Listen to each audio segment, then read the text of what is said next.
Hey, what up, y'all? This is your boy Ken. You're watching The View from the Game. Thank you for tuning in. If you're on Instagram, you watch me live. I am the actual man behind the Instagram.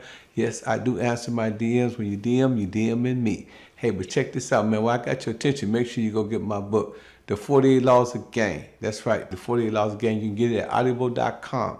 All you got to do is type my name, Pimpin' Ken.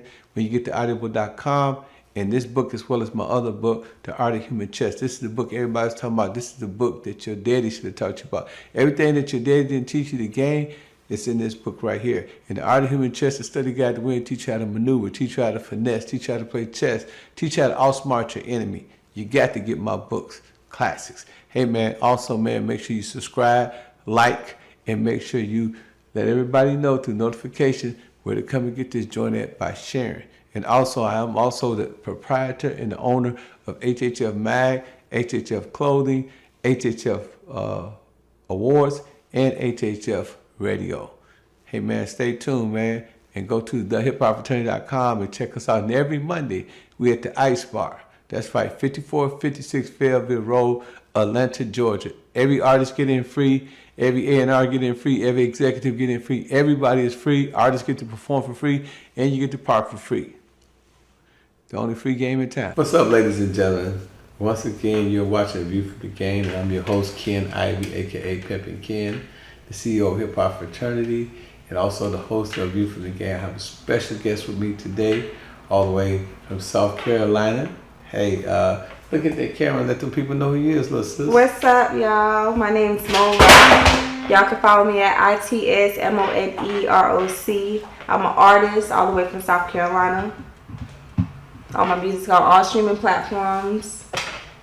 Okay, ladies and gentlemen, Moan Rock is in the building. Make sure you share and get those likes up. Please get those likes up. The more people like it, the better it is for the channel, the better it is for me, the better it is for you, the more people is engaging and watching. So please get those likes up, subscribe, share, and make sure you hit that notification button so we can notify you whenever we got some new talent in the building. Today, we're going to talk about, music. We're going to talk about Miss Moan Rock lifestyle. We're going to, this famous thing she got going on right now, and that's F My Baby Daddy. So we want to talk about that. And for the first 2 minutes, we're going to just be kind of casual. We're not going to cuss, but we're going to get into some graphics in a minute. So, sis, where did you grow up at? I grew up in Hartsville, South Carolina. Hartsville, is that like near what major city? It's near, the next closest major city is Florence, and then the capital, is Columbia. Columbia, yeah. So, so you're right off of 75 somewhere, right? Is that, yeah. I've been to Columbia multiple times. So, growing up in a small town, you say the capacity was about 10,000? Yeah, about 20,000, yeah.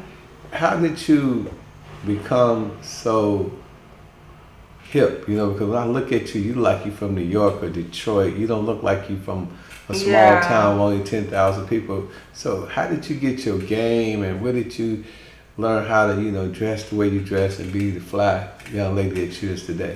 Yeah, so I was actually born up north. I was born in Massachusetts. Okay.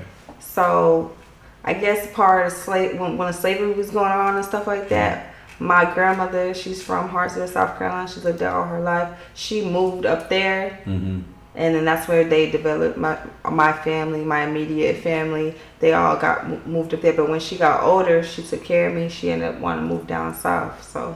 Oh, so she moved you down south? Yeah, she moved me down south. So I went back. So how old was you when you moved down south?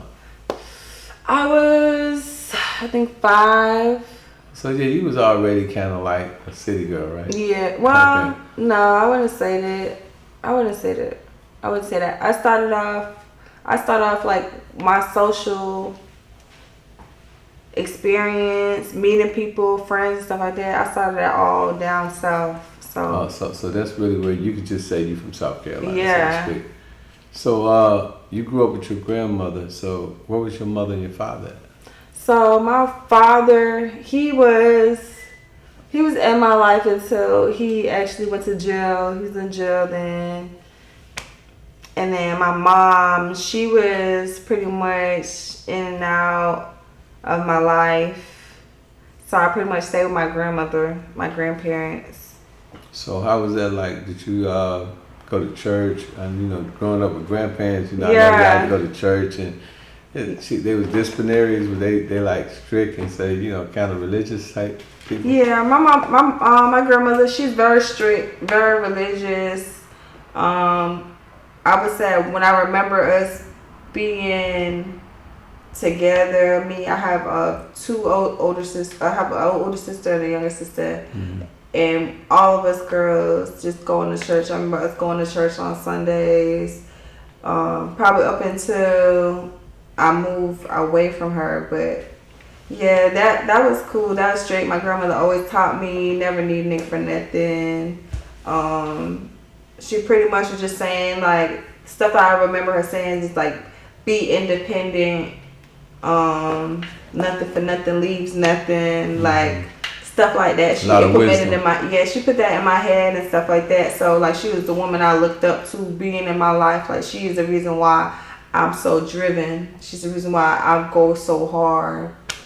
Right. Because just seeing her and do it all by herself, like even when she was married, we came down south. She left her marriage to come down south, buy a house, bought my mama a house. Like, my grandmother, she's like 76 right now. She drive a convertible, like, convertible Spider, like a 2-seater, like, you know what I'm saying? Like seeing her do stuff like that, yeah. Made me like. So she's the breadwinner of the house, of the family, yeah. So okay, so growing up 5 years old, at some point, right, you had to leave, right? Yeah.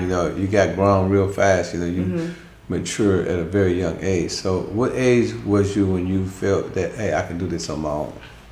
As far as like living, yeah, like just when you. So me and my grandmother got when I was 12, 11 years old. Me and my grandmother started rebelling against each other. I'm just getting older and stuff like that. I was just like, well, I know my mama not really doing right what she's supposed to be doing, but I'd rather be with my mama.